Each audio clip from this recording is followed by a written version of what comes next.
If you think Ellanir is just the other new hero next to the Joren, this is exactly how you're going to build her wrong. Because Ellanir is not the hero that screams at you at day one. She's the hero that starts looking more and more broken the longer you understand her kit and what she's really doing. I want to break this down in a very simple way. In this Ellanir guide in Call of Dragons, I will show you what her skills really do, what skill order makes sense, and the best hero pairing, the best pets, and the best artifacts, and when Ellanir is actually better than most people think.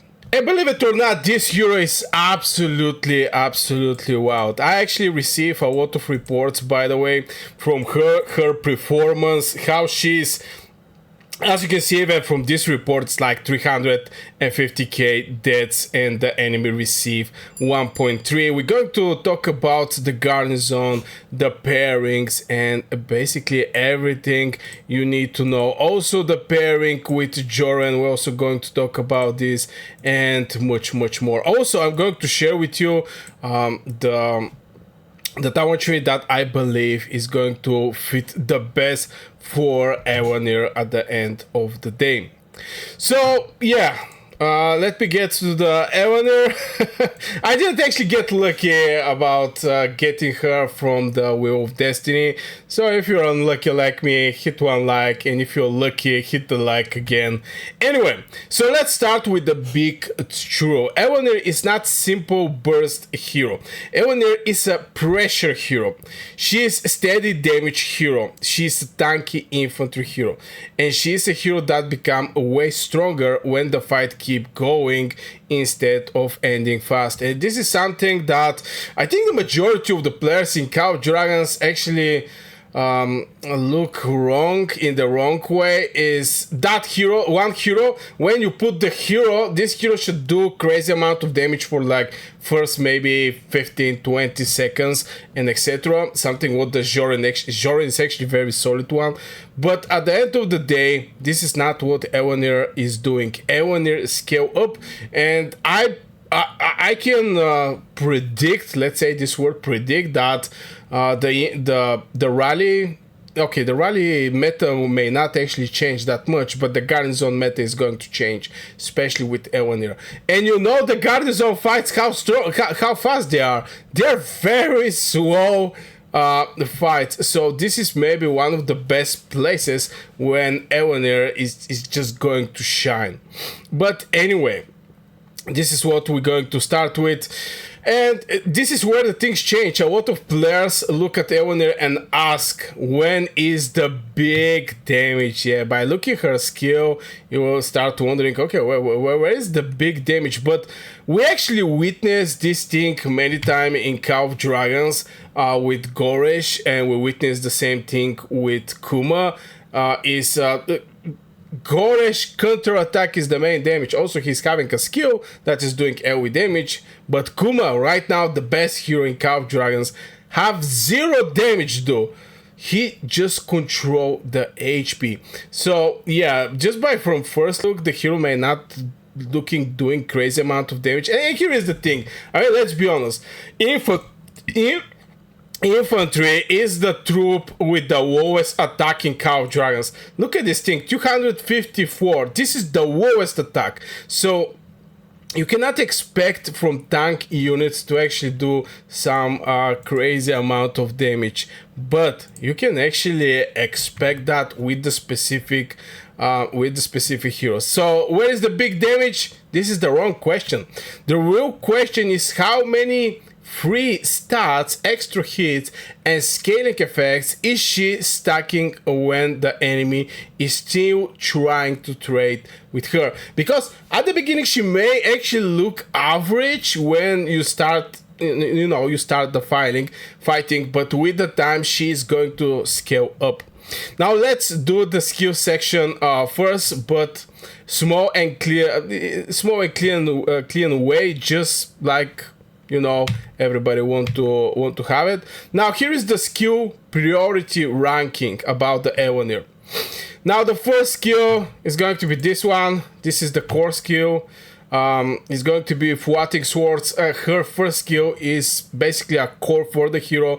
After every 3 normal attacks, Ellanir deals extra physical damage to the target, and after every 3 counter attacks, she deals extra physical back to the attacker. That means this skill works in 2 directions. When you hit and you get value, when they hit you, you still get value. So you see that it mostly is like aggressive approach or defensive approach. Here we're having both offensive and defensive approach from the first spell.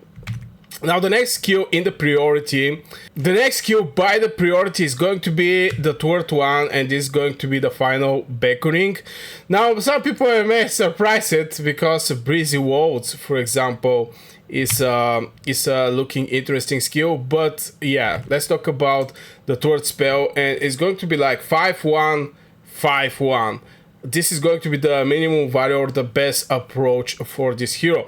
Now the Legion infantry gets 25% defense bonus and infantry attack resistance 25%. Now her third skill is the second most important, and it gives infantry units more defensive and also let them ignore part of the enemy attack. And this is huge because this makes this infantry more tankier. What I mean by that is, imagine you're fighting in the huge fight. The infantry is going to do a physical damage to you, or the attack, normal attack. Cavalry is going to do normal attack at you, and marksman is going to do normal attack at you. Basically, marksman, especially the biggest attack in Call of Dragons, after the boost, I think some players start actually thinking over the marksman, and this normal attacks is just going to get reduced by 25%. This is absolutely massive, and I can rank this one idea less from what Lei Kuan is having, and Lei Kuan is having this damage taken reduction, skill damage taken reduction. I think this is a better skill by 25% from the Ellanir one, but still is very solid. On top of that, 25% more defense. And yeah, finally I'm going to talk about the awakening. This is going to be a deadly sword. Now the awakening skill is where Ellanir start become scary over longer fights. Every time Thwarting Swords trigger, infantry gets extra skill damage for 10 seconds, and this is going to be increased by 3%. So now her first skill is not just doing damage, it's also feeding future damage. So yeah, as you can see, for 10 stacks, definitely if it's like in long fight, you're not going to break this cycle of the 10 stacks at the moment you actually reach these 10 stacks. So yeah, this is absolutely crazy because it can give you 30% skill damage. 30% skill damage. That's wild. And if somebody decides to go at you and maybe try to do multiple rallies over your castle, like 3 rallies for example, it's just going to be crazy how much damage this awakening can actually give you. But again, this is with the scaling. This hero need to scale to be a very good and aggressive one. Now maybe I can say a couple words about Breezy Walls. This is going to be after the first, after the second. This is going to be third skill by priority, and finally it's going to be the garrison one. About the breezing quotes, her second skill give a 50% chance on normal attacks to get stack of 4 leaf mark. Each stack boosts the infantry counterattack damage and hero skill damage. This is very good, but still put it after the first third and the awakening because it needs time to stack and complete. So it's a very good one, but it's going to be after the first one and the second one because you actually need to scale up this skill. So yeah, this is going to be on the third place. Now let's talk about the garrison perspective, imagine enemies trying to put out debuff into your defense and break you with constant pressure. Extra HP plus debuff cleans give you something very important, stability, and stability is defense winning ugly fights. So as you can see here, is increase the garrison army HP by some percentage, can go to 20%, and remove one debuff every 5 seconds when garrison in the strong city. This is very important because you know, guys, how the things are working in Call of Dragons. That's why fully awakening Ellanir is maybe going to be the best garrison hero in Call of Dragons, because you see people doing that over and over again. For example, they go with where was this? For example, with Sibyl. Sibyl is going to give damage and reduce legion attack by actually it's not this one. Which one was? Yeah, on reaching 500 rage inflict defense break. This defense break can go to 10%. This is a debuff. On top of that, you can go and maybe they strike you with Mogro, get this HP reduction, for example. Or maybe Kuma. This is anti-Kuma hero also for the garrison, I believe. This is actually the draining. I'm not quite sure about the draining, to be fair. I have to, it need to be tested, but at the end of the day, this cleanse every 5 seconds is actually very huge for Ellanir. It's absolutely brutal for a garrison, because people are even timing which rally to hit first, so to apply this defense break, and after this which rally should hit after, so they can benefit from defense break or attack down or whatever.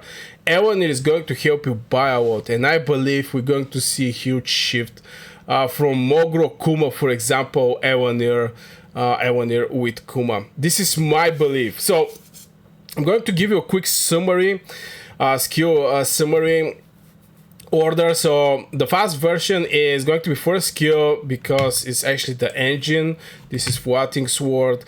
Third skill is going to be the second best one, because it's just straight better. You get defense bonus and you get attack resistance 25%. On the third place is going to be the second one, which is Brazy Woads. Just because it's skill way more slower, even though that's like 50% chance to get one stack of 4-leaf mark for 10 seconds, even though it's like 4 seconds, but still you need to skill up this spell.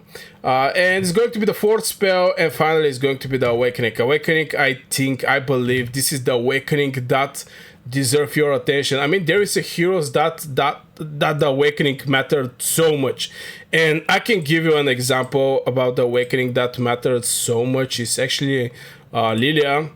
Awakening is actually giving one more target to be hit by your AoE, which is absolutely wild. From 2 targets you jump to 3 targets.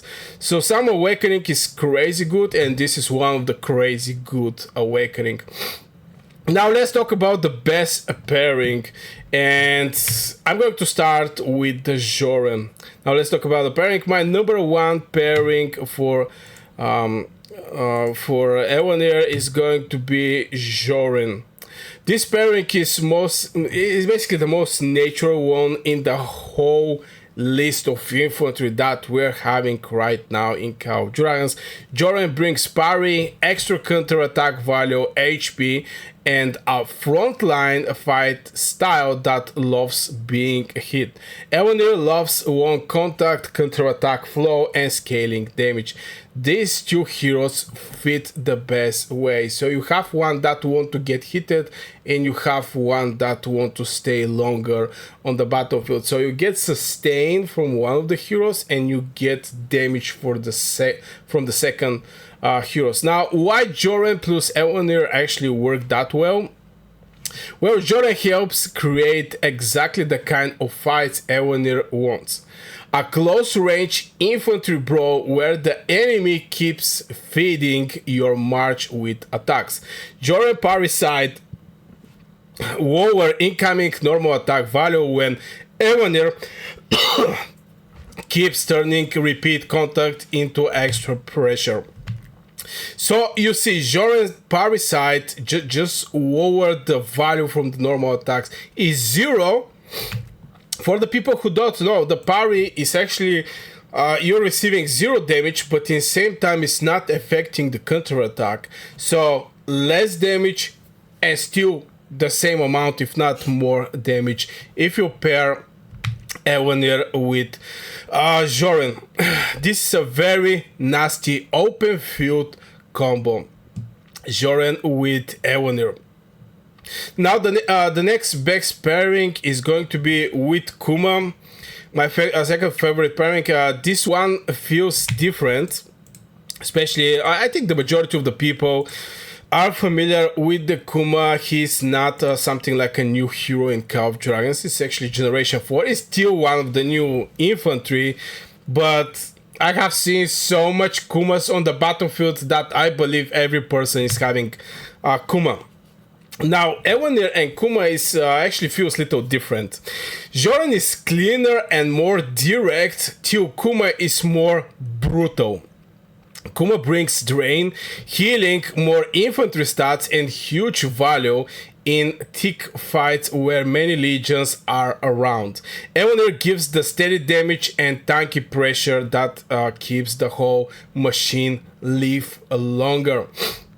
So as you can know, Kuma is not doing damage, but is draining, which, you know, make the legions around you, the enemy legions around you, more weaker. And people like thinking that Kuma is doing damage, but this is not what the Kuma is doing. But still, there is just so many things like draining. Also, is having healing. This spell here is going to give some healing, more infantry stats, more defense, physical attack bonus. Here, even based on how much legions are around you, you're going to get attack bonus, healing receive bonus. All these things is going to be provided by the Kuma, and Ellanir is just going to provide better sustainability for this duo by reducing the attack resistance and also scaling by a lot. Now, why Kuma plus Ellanir is strong is Kuma like Chaos, okay? He's like nearly enemies. I mean, so he can actually drain, because Kuma is not draining just the target legion. Kuma is draining the surrounding legions also. So he likes chaos, he likes nearly enemies. He likes extended fights. The more you fight, the more he drains your HP, the less HP you're having, the more dead you start feeling. And when you're also like extended fights, so together this march become a very uncomfortable frontline bruiser, and it can stay longer, keeps trading, keeps scaling, and keeps making enemy players regret staying close. And to be fair, I strongly believe that this combo is also very solid for the garrison. Ellanir with the garrison tower tree with Kuma, I think is going to be maybe the best or the new hot garrison in Call of Dragons. Just this make this pair scary. And the scary part is not one giant moment, is that the march felt fat. It feels sticky. It feels like you hit it and it's still there. It's just very, very, very, very, very hard to be killed. And this is one of the strategy that some alliance is actually doing. Is for example, they start building, but to not enemy come and kill you till you do your building, you send some infantry to keep their mages busy, or mages and marksmen. So the fight may actually happen on this side and the building continue here. And if you have tanky heroes like Ellanir with Kuma, I believe that this is where also you can get benefits from slowing down the progression or the charge or the rush from the enemy side in your direction. And finally, the best pairing, the number 3 best pairing is going to be Lei Kuan, or my third pairing is going to be Lei Kuan. Just 1 second. now with Lei Kuan, this is a very strong option if you want more infantry HP value and kit that likes being hit by normal attacks. Now Lei Kuan is going to bring your HP. It's, as you can see, it's like 25%. By the way, Joren is giving like 20% if I remember right. Here you have like 25, but the other thing is Lei Kuan is also give you this infantry unit skill damage taken reduction. If you have what the Ellanir is having, and this is the attack down, attack resistance, you're going to be perfectly fine against, for example, cavalry and marksmen, because they're having the biggest normal attack. But still, the mages is going to do solid hero skill damage at your combo, and till these days mages are the dominant troop on the battlefield. So if you pair Ellanir with Lei Kuan, you're going to get this extra survivability from 25% skill damage taken reduction, and also, as I already mentioned, is going to be HP. And add extra value from the attacking. As you can see, when hit with a normal attack, the Legion has 15% chance to get 5% HP and 2% damage bonus. 10 stacks, that means you can go to 50% HP and 20% damage bonus. And damage bonus, as I already mentioned, is it applies to your artifacts, normal attack, counter attack, pet damage. All the damage output you're doing is going to be affected by this 20%. So this is very, very solid with Lei Kuan. Now, why Lei Kuan makes sense? Because yeah, people are going to be like, yo, even though that I explained it so right now in details, this pair is great if you want more stable bruiser style without leaning all the way into Joren parry play. So this is something like a different approach over it's a little more different approach from the other two. Now, some extra heroes I can suggest is a quick honorable mention is going to be a Garwood. If you care more about the defense and sustain setup, especially when your goal is not go kill everybody but hold longer that they expect, Garwood is going to be a perfect setup for Ellanir also. So the pairing summary, I can actually say this is my top 3. On the first place is going to be Joren for the best synergy, system and pressure. On the place number 2 is going to be Kuma for brutal frontline chaos, and on the place number 3 is going to be Lei Kuan for stable bruiser value. So yeah, let's jump over the pets and what is going to be the best pets for Ellanir. On the first place, I can say is Brimstone Aurochs. Now let's move to the pets for Ellanir. My number 1 is Brimstone Aurochs, and yes, this especially true when Ellanir is paired with Joren. The reason is simple: it adds parry support. And right now I'm going to show you actually this pet, because I actually have it. Okay, I actually have it. This is this pet here. I have it legendary, but it's very bad one. I actually have some people send me some good pets like Brimstone Aurochs. This one I'm going to even share with you some reports with this pet, but so far at 1 star, this pet is is doing something like 78,000 damage, as you can see at 1 star. 59k 70 wounded, 154 from the enemy side, and maybe one more report is going to be this one. 83,000 damage. Is even do more damage from the heroes, and still very, very solid strong pet is Brimstone Aurochs. So what can I say about this pet is especially when paired with the Joren, and the reason is simple: it adds parry support, and after successful parries it adds more physical damage.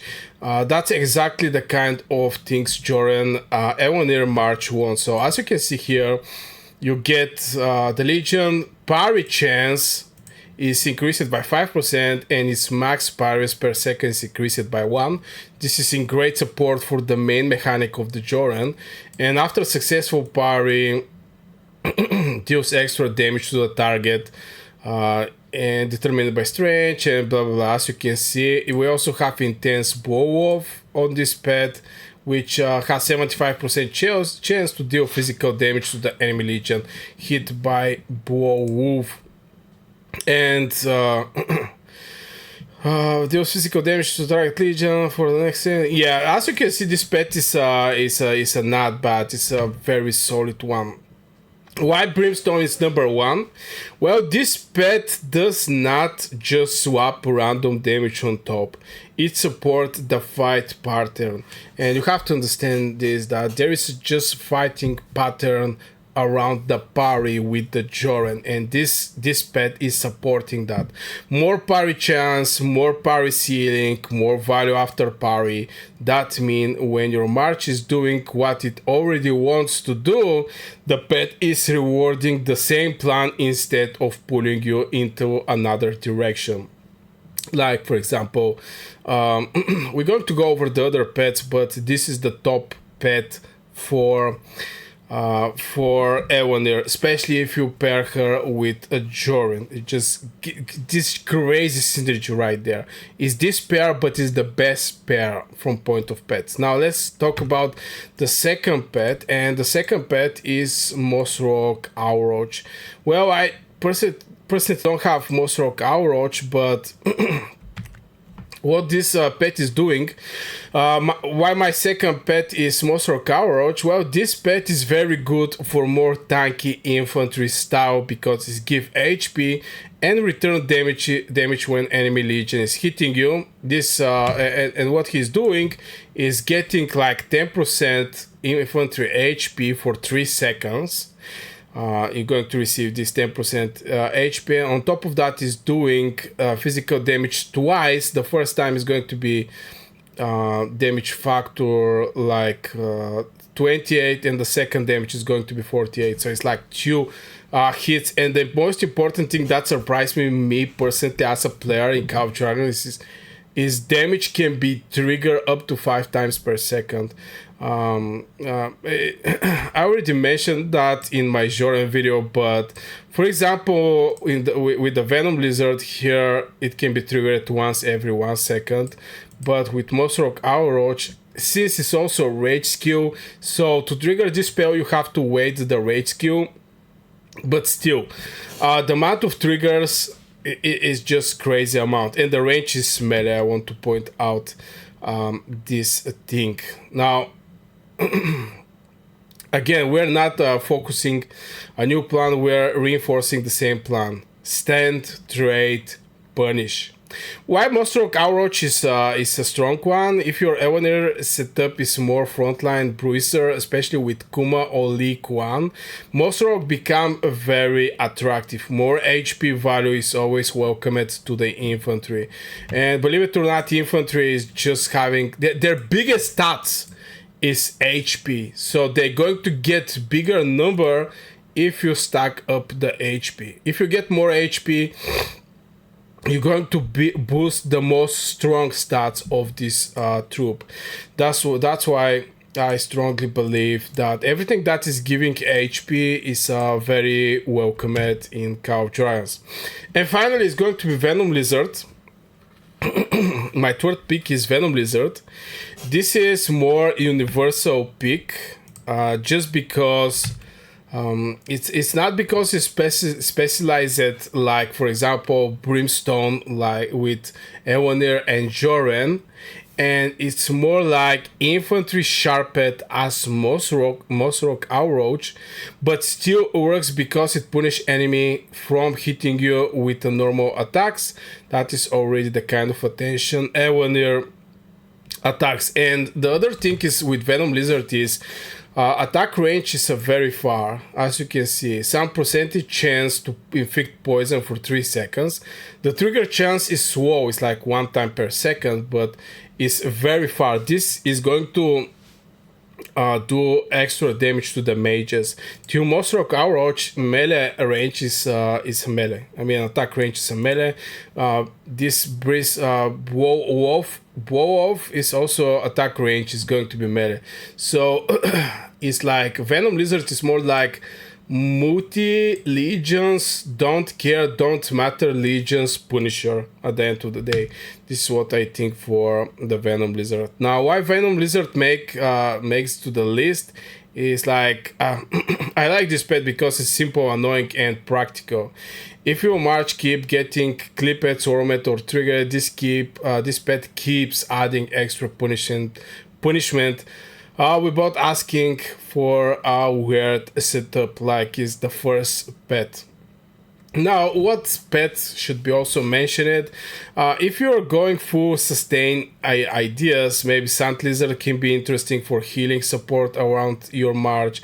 If you're building more around heavy range skill moments from the pair, Mom Bear can also be considered. But for Ellanir itself, I like Brimstone, Mossrock Aurochs, and Venomous Lizard is my clear top 3 pets. Now let's talk about the artifacts, because I think artifacts is also huge part from the whole build of the Ellanir. Now if I go and on the first place, I don't have this artifact, but yeah, it's going to be the Forgotten Shield. This is the best artifact so far. Now, my number 1 artifact for Ellanir is Forgotten Shield. Why? Because it gives HP, damage reduction style stats, diffused damage, and defense stacking for each enemy hit. And with extra value after successful parry is ignoring enemy defense. That's a very strong fit for infantry brawling. Now here is the thing, people are going to say, okay, but this one is again with Joren. No. Now if you see all the infantry artifacts that are present in the game, this is infantry, you're going to see that Spiritbone Torc is defense. This one is attack. This one is attack defense. Defense. Now you start getting my idea. Here we only have a defense HP, but this one is HP. This one is boosting the most strong stats that the infantry is having, and it making infantry extremely tanky. That's why I believe this artifact is the best one. It's also dealing some damage. For each enemy legion hit, the legion get up to 25% for 20 seconds. This is going to be the defense. 25% for 20 seconds. This is like if 90 seconds is one triggering of the artifact. This is like, I don't know, 17% from the time you're going to have the artifact buff, which is absolutely beast. Now, why Forgotten Shield is best overall?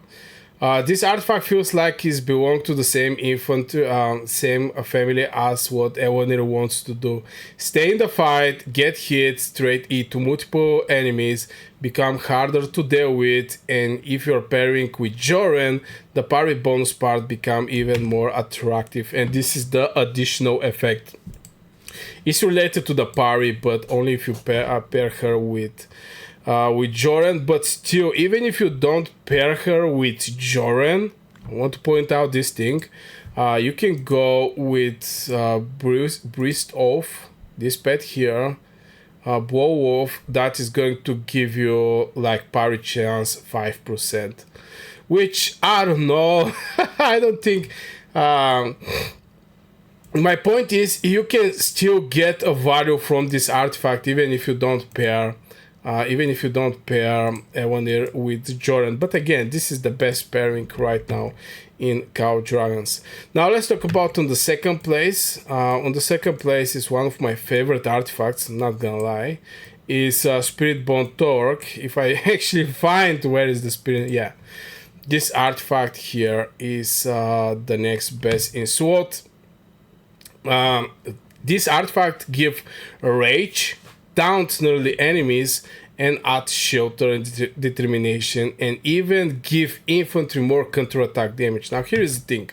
You don't care about the rage with Ellanir because her first spell is a passive one. She don't need to rage anywhere. But for the deputy, this extra 600 rage may actually matter, okay? May actually matter. Now, the other thing that the Spiritbone Torc is giving is taunting the enemies. So you're going to, up to 5 seconds, you're going to make 5 surrounding enemy legions to actually attack you. And you're going to get shelter, which can go up to 30% defense bonus and normal attack damage reduction by 10%. So you already know that Ellanir is having this 25% attack resistance is going to be like 35% with Spiritbone Torc. That's why I strongly believe Spiritbone Torc is one of the best artifacts for Ellanir. Now, why Spiritbone Torc is nasty? This is because, and oh yeah, I also forgot, and give extra counter attack. This additional effect that applied to all of the infantry. Back in the days, the Spiritbone Torc was presented with Gorish and Skogul because they're basically around counter attack, but still the counter attack remain extremely solid, especially with the new heroes that is having better sustainability, better sustain, and better survivability overall. This counter attack start matter more, and it can go to 20%, which is absolutely crazy. And the final third artifact that I believe is going to fit perfectly well with Ellanir is going to be the Dragonscale Armor. Now, right now I don't have this artifact, to be fair, but yeah, this artifact here, Dragonscale Armor. Now, I do not think it's always the highest damage option that you should actually go for. Just trying to do crazy damage with infantry. This is not what the infantry are doing at the end of the day. But I like more because it gives HP. As you can see, it's like infantry HP and legion HP. This is a huge boosters. And a shield, a team value with the keen buff. So as you can see, it's boost the shield for 10 seconds, and up to 3 surrounding friendly legions is going to get their attack by 10%. Which, you know, when you level up this artifact, it can be more and more. There, for the players who want safer, more rounded infantry build, this is a very good artifact. Dragonscale Armor, absolutely crazy that is having that much HP and also giving some keen, which is going to increase the counter attack output at the end of the day. Now, some artifacts that I want to mention also. Now, if you're pairing Ellanir with Kuma and really leaning into HP buff style interaction, Serpent Age become a very interesting. Where is Serpent Age? Did I actually get it? Oh my god, I actually get it. Yeah, from the last artifact pools, I actually get it. Yeah, this is Serpent Age. And as you can see, the HP bonus can go up to 60%. Something else that I want to point out: damage factor 800, march speed reduction 30%, attack and defense bonus like 2%. But this is with the buffs. When gaining HP buff via hero skill and legion get 1% attack and defense, this like max 5 stacks, and it can go up to 10% attack and defense, which is very solid. So I want to mention the Serpent Age.